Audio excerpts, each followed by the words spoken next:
Hi అండి, welcome to Annapurni talks. ఇవాళ వీడియోలో యమ్మీ టొమాటో రైస్ అయితే చేసుకుందాము. చాలామందికి ఇష్టం కదా టొమాటో రైస్. చాలా సింపుల్గా చాలా అంటే చాలా టేస్టీగా ఎలా చేసుకోవాలో చూపిస్తాను. తప్పకుండా ట్రై చేయండి.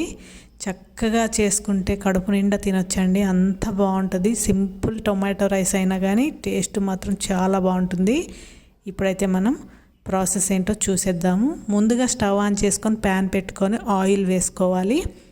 ఆయిల్ హీట్ అయిన తర్వాత ఆవాలు జీలకర్ర వేసుకొని చిట్పట్లాడిన తర్వాత దీంట్లో ఎండుమిర్చి కొద్దిగా కరివేపాకు వేసుకొని వీటిని కూడా ఫ్రై చేసుకున్న తర్వాత కట్ చేసుకున్న పచ్చిమిరపకాయ ముక్కలు వేసుకొని మంచిగా ఫ్రై చేసుకోవాలి. ఇలా ఫ్రై చేసుకున్న వాటిలో సన్నగా కట్ చేసుకున్న ఉల్లిపాయ ముక్కలు వేసుకొని 70% ఫ్రై చేసుకోవాలి. ఇలా ఆనియన్ ముక్కలు ఫ్రై చేసుకున్న తర్వాత ఒక చెంచా అల్లం వెల్లుల్లిపాయ పేస్ట్ వేసుకొని అల్లం వెల్లుల్లిపాయ పేస్ట్లో పచ్చిదనం పోయి ఆ స్మెల్ కూడా పోయేంత వరకు మాడిపోకుండా చక్కగా ఫ్రై చేసుకోవాలి.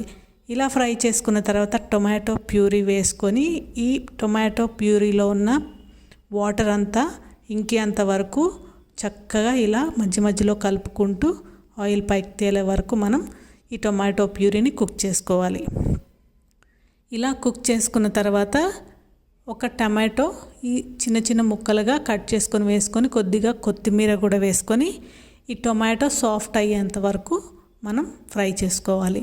టొమాటో మొత్తం మ్యాష్ అయిపోకూడదు, ముక్కల్లాగానే ఉండాలి.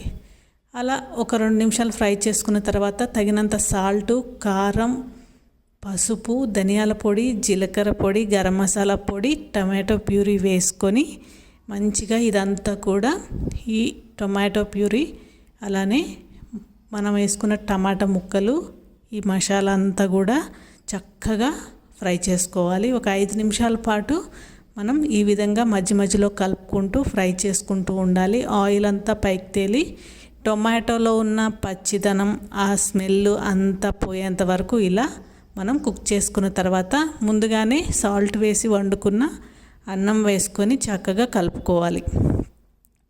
ఈ రైస్కి మనం ఏదైతే పేస్ట్ రెడీ చేసుకున్నామో అదంతా కూడా పట్టించాలి.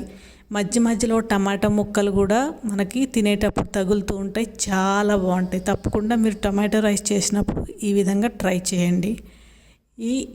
ఇలా కలుపుకున్న తర్వాత దీంట్లో కొద్దిగా నెయ్యి వేసుకోవాలి. పైనుంచి నెయ్యి వేసుకొని కొద్దిగా కొత్తిమీర కూడా వేసుకొని మంచిగా కలిపేసుకుంటే మన టొమాటో రైస్ అయితే రెడీ అండి. తినడానికి చాలా బాగుంటుంది. ఈ స్మెల్ అయితే అదిరిపోతుంది. తప్పకుండా ఒకసారి మీరు ట్రై చేయండి. వీడియో నచ్చితే లైక్ చేయండి.